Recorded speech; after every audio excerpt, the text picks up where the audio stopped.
जीवन की विभिन्न अवस्थाओं में पोषण का महत्व।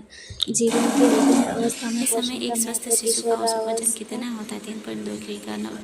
वृद्धावस्था में पोषण का क्या महत्व है? प्रतिरक्षा प्रणाली को मजबूत बनाए रखना और बीमारियों से बचाव। 6 महीने में शिशु का वजन लगभग कितना हो जाता है? जन्म से 2 गुना। नवजात शिशु की सामान्य हृदय की गति होती है 120 से 140 प्रति मिनट। जन्म के समय शिशु के शरीर में पानी की मात्रा लगभग कितनी होती है? 75% होती है। 0 से 6 माह के शिशु को ऊर्जा की आवश्यकता होती है, कितनी आवश्यकता होती है? 92 कैलोरी प्रतिदिन होती है। स्तन दूध में कौन सा तत्व संक्रमण से सुरक्षा प्रदान करता है? तो लैक्टोफेरिन। पूरक आहार की शुरुआत कब की जाती है? 6 माह के बाद। पाइका किसे कहते हैं? मिट्टी चूना जैसे अखाद्य पदार्थ खाना। ऊर्जा की पूर्ति में सबसे महत्वपूर्ण पोषक तत्व हैं कार्बोहाइड्रेट। प्रोटीन के अच्छे स्रोत कौन से? दूध, दही, अंडा। कैल्शियम और विटामिन डी किसके लिए आवश्यक है? तो किसके लिए आवश्यक है? हड्डी और दांतों के लिए। आयरन का प्रमुख कार्य हीमोग्लोबिन बनाना। विटामिन सी किसके अवशोषण में मदद करता है? तो आयरन।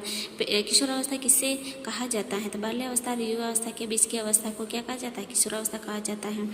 शिशुअवस्था के बाद सबसे तेजी से वृद्धि किस अवस्था में होती है? तो किशोरावस्था में होती है। एनीमिया का मुख्य कारण क्या है? तो हीमोग्लोबिन स्तर को कम करना। किशोरावस्था में गुणवत्ता वाला प्रोटीन कहाँ से मिलता है? दूध, अंडा और मछली से। किशोरों के लिए प्रतिदिन वसा की अनुशंसित मात्रा होती है 25 ग्राम। किशोरों की दैनिक कैलोरी आवश्यकता लड़कियों के लिए 2200 कैलोरी, जिनका प्रमुख कार्य है प्रतिरक्षा बढ़ाना और वृद्धि में मदद।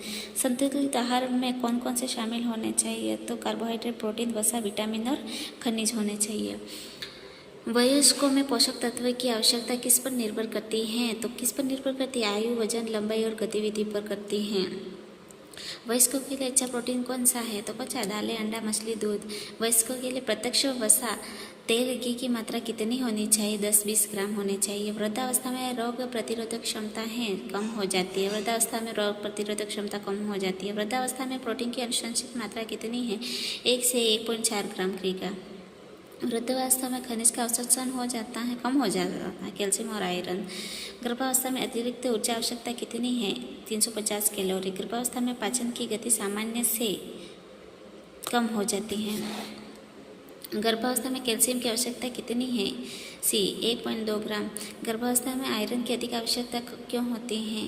क्योंकि रक्त हीमोग्लोबिन निर्माण के लिए। गर्भावस्था में किस प्रकार का वसा कम लेना चाहिए? असंतृप्त वसा, क्योंकि असंतृप्त वसा खराब होता है। निम्न में से कैल्शियम का सर्वोत्तम स्रोत कौन सा है? दूध। शिशु को कम से कम कितने माह तक केवल स्तनपान की सलाह दी जाती है? 6 माह तक। धात्री अवस्था में ऊर्जा की पूर्ति किससे होती है? भोजन और संचित वसा।